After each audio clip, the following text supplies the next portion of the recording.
শুভ সকাল বন্ধুরা, সকলে কেমন আছেন? আশা করছি সকলে ভালো আছেন, সুস্থ আছেন। আবার একটা নতুন ভিডিও আপনাদের সকলকে অনেক অনেক স্বাগত, অনেক ভালোবাসা। আবার একটা বাপের বাড়ির ব্লগ নিয়ে চলে এসেছি। আজকেও আমি আছি বাবার বাড়িতে, তো কাল চলে যাব। আর এই দেখুন বদমাইশটা কি করতে করতে দিল আমার গায়ে চাটা ফেলে। অনেকক্ষণ থেকে বলছি এরকম করো না করো না, গেল চাটা পড়ে, চাটা আর খাওয়া হলো না। আর আকাশের ওয়েদার তো ভীষণ বাজে। কালকে রাত্রির থেকে বৃষ্টি হচ্ছে, সারা রাত বৃষ্টি হয়েছে, সারা দিনও মানে সকাল থেকেও বৃষ্টি হচ্ছে, বৃষ্টি থামছেই না। মানে কখনো জোরে পড়ছে আর কখনো বা টিপি টিপি করে পড়ছে, কিন্তু থামছেই না। আর আকাশের ওয়েদারটাতে দেখলে থামার মতো নয়, মানে বৃষ্টি এখন থামবে না, এরকমই ওয়েদারটা দেখা যাচ্ছে, দেখে বোঝা যাচ্ছে। আর এই যে মায়ের এই জায়গাটা, আলমারি এই জায়গাটা না খুব অগোছালো হয়েছিল, আর আমার ছেলে এসে তো আরোই অগোছালো করে দিয়েছিল।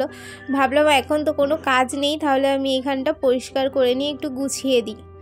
আসলে থাকলে কি হয়, একটুখানি গুছিয়ে গাছিয়ে দিই। মা এখন কি হয়, সংসারের কাজ, আবার দোকানে থাকছে, তো সেরকমভাবে সময় পায় না, মানে নিজের জন্যই সময় পায় না, নিজে একটু রেস্ট নেবে, সেই জন্য এগুলো গোছানোও হয় না ঠিকঠাক। নইলে আমার মাও কিন্তু সব কিছু গুছিয়ে রাখতেই বেশি ভালোবাসে, তো আমি যতটুকু পারলাম করে দিলাম। আর এই যে আমাদের জন্য মা একটু ঘুগনি সকালে বানিয়ে দিয়েছিল, আমরা ঘুগনি দিয়ে মুড়ি খেলাম। আর আমার ছেলে মুড়ি খেলো না, ও বললো আজকে ম্যাগি খাবো, তো সেই জন্য একটুখানি ম্যাগি বসালাম, তার সাথে বাটার দিয়ে দিলাম। একটু বাটার দিলে বেশ খেতে ভালো লাগে। কিন্তু আমার ছেলে জানেন তো, এই যে ম্যাগি বলুন, পাস্তা বলুন, এইসব না পছন্দ করে না, ও খাই না। তবুও করলাম, খাবে বললো, যদি দু একবার খায় দেখা যাক। তো দেখতেই পাচ্ছেন নিজে নিয়ে খেতে বসে গেছে, মানে এমন ভাব দেখাবে যেন মনে হবে ও পুরোটাই খেয়ে নেবে। আপনারা এক্ষুনিখানি দেখতে পাবেন, একবার দুবার খাবে, তারপরেই ব্যাস সব ফেলে দেবে। ওই দেখুন মুখ থেকে বার করে ফেলে দিচ্ছে।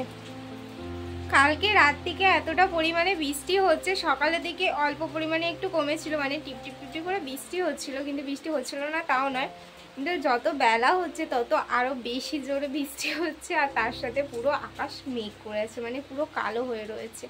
বাপের বাড়ি এসেছি মাত্র 2 দিনের জন্য, ভেবেছিলাম কি একটু সবার সঙ্গে গল্প টল্প করবো বাইরে দাঁড়িয়ে দাঁড়িয়ে, কিন্তু এতটা পরিমাণে বৃষ্টি হচ্ছে যে ঘর থেকে রান্নাঘরে আসতে পারছিলাম না আমি। কিন্তু রান্নাঘরে আসলাম, কারণটা হচ্ছে মা মাছ বেছে রেখে গেছে, আর মায়ের অলরেডি সব রকম রান্না হয়ে গিয়েছে সকালবেলা, কারণ দাদা খেয়ে চলে গিয়েছে। তা আমি এখন মাছটা ভেজে ঝালটা করে নেব। বাবুকে এখন একটুখানি দুধ খাইয়ে দিয়ে আসলাম, ম্যাগি করলাম, ম্যাগিও তো খেলো না, 1-2 বার খেলো, খাইনি বলে এখন ওকে দুধ খাইয়ে দিয়ে ওই ঘরে রেখে দিলাম ওর বাবার কাছে। আর বললাম ওকে আজ স্নান করাবো না, কারণ প্রচণ্ড পরিমাণে বৃষ্টি হচ্ছে, কালকে আবার বাড়ি যাব, তো সেই জন্য ওকে স্নান করাবো না। আর প্রচণ্ড কিন্তু ঠান্ডাও লাগছে, সত্যি বলছি বিশাল ঠান্ডা লাগছে, সারাদিন আসলে বৃষ্টি হচ্ছে, তো সেই জন্য। তো আমি এখন 11:30 বাজছে, তো মাছের ঝালটা বানিয়ে নিই ভেজে। আপনারা যেন ভাববেন না যে আমি আমার ছেলেকে ম্যাগি খাওয়ানোর সঙ্গে সঙ্গে দুধ খাইয়েছি, সেরকম কিছু নয়। আমরা ওই 9:30টার সময় করে মুড়ি খেয়েছিলাম, আর ওকে ওই 10টার সময় করে ম্যাগিটা দিয়েছিলাম। ও 2 থেকে 3 বার খেয়েছে, আর কিন্তু ম্যাগিটা খায়নি। আর ওকে ওই 11:30টার সময় করে একটুখানি দুধ খাওয়ালাম, কারণ ভাত খাওয়াতে একটুখানি দেরি রয়েছে, সেই জন্য। আর এই মাছটা হচ্ছে তোমার রুই মাছ, মানে পুকুরে যেটা জ্যান্ত, মানে বরফ দেওয়া নয়, যেটাকে মানে হাওড়ার মাছ বলা হয়, কিংবা বরফের যেগুলো বলা হয় রুই মাছ, সেগুলো নয়, কিন্তু এটা কিন্তু জ্যান্ত রুই। তো মা একদম কেটে বেছে দিয়ে গিয়েছিল, কারণ বৃষ্টি পড়ছে সেই জন্য। আর মাকে তো দোকানটাও দেখতে হবে, তো আমি বললাম তুমি চলে যাও, আমি ভেজে রাখবো। মা বলেছিল না পারিস তো রেখে দিস, আমি এসে করে নেব। তো ভাবলাম মা আবার কখন দোকান থেকে এসে করবে, তো সেই জন্য আমি বসিয়ে দিচ্ছি। আর এইগুলো দেখুন সকালে কিন্তু রান্না হয়ে গিয়েছে, আর দাদা অলরেডি খেয়েও চলে গিয়েছে, সকালে ও দোকানে যাবে বলে হাওড়ায়, সেই জন্য রান্নাটা হয়েছিল। তো মাছগুলো ভাজলাম, কটা পটলও ভাজলাম, মা বলেছিল একটুখানি পটল ভেজে রাখতে।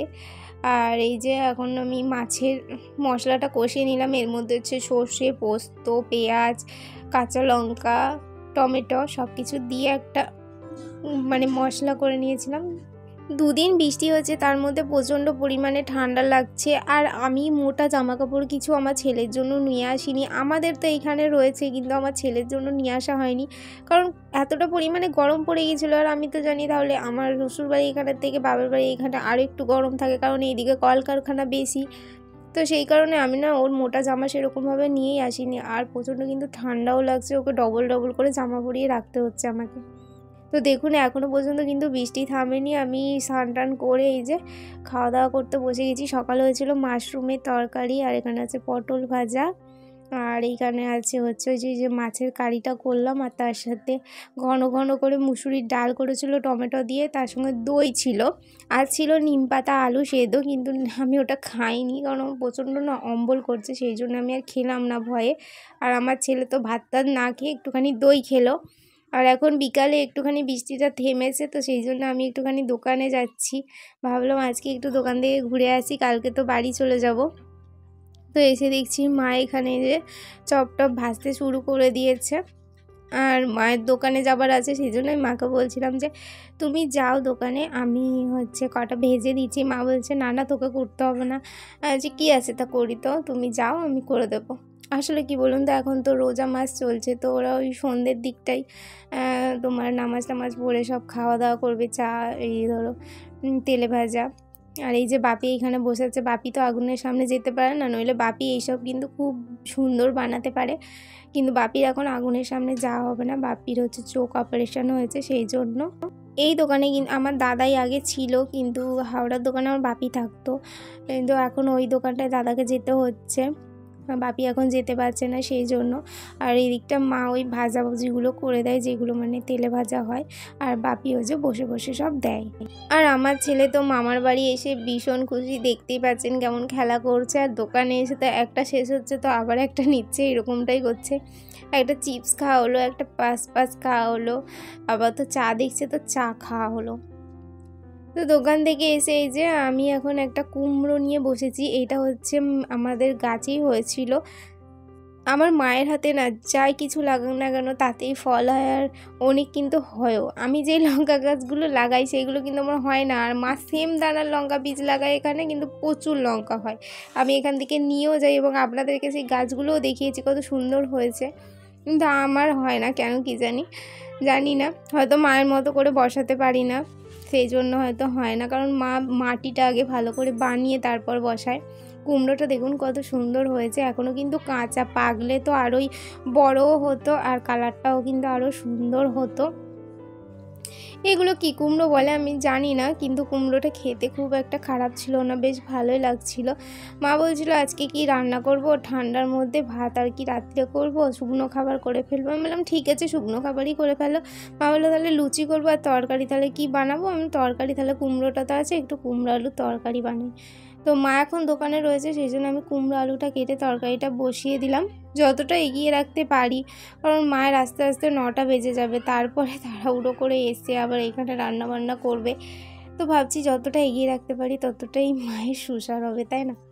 একদিন আছি, একদিন দুদিন যাই থাকি না কেন, সবাই চায়, সব মেয়েরাই চায় মায়েরও করতে। আমি যেমন আমার শাশুড়িরও মায়া ভাবি যে হ্যাঁ আমার শাশুড়িরও কষ্ট হচ্ছে, সেরকম কিন্তু আমার মায়েরও ভাবতে হবে যে মা শাশুড়িকে সত্যি বলছি আমি কিন্তু আলাদা করে দেখি না, আমি দুটোই আমার মা, আমি এটাই ভাবি, আমার দুটোই বাবা, আমি এটাই ভাবি। যেমন শ্বশুর মশাই আর আমার বাপিকেও আমি আলাদা করে দেখি না, আর আমার শাশুড়ি মা আমার মাকেও আমি আলাদা করে দেখি না, দুজনকেই আমি সমান চোখেই দেখি। তো এই যে রাত্রিরে হয়েছে লুচি, আর ওই যে ডাল গপ্পা দিয়েছিল জেঠিমা, তো সব নিয়ে খেতে বসে গেছি। চলুন আজকের ভিডিওটা এখানেই শেষ।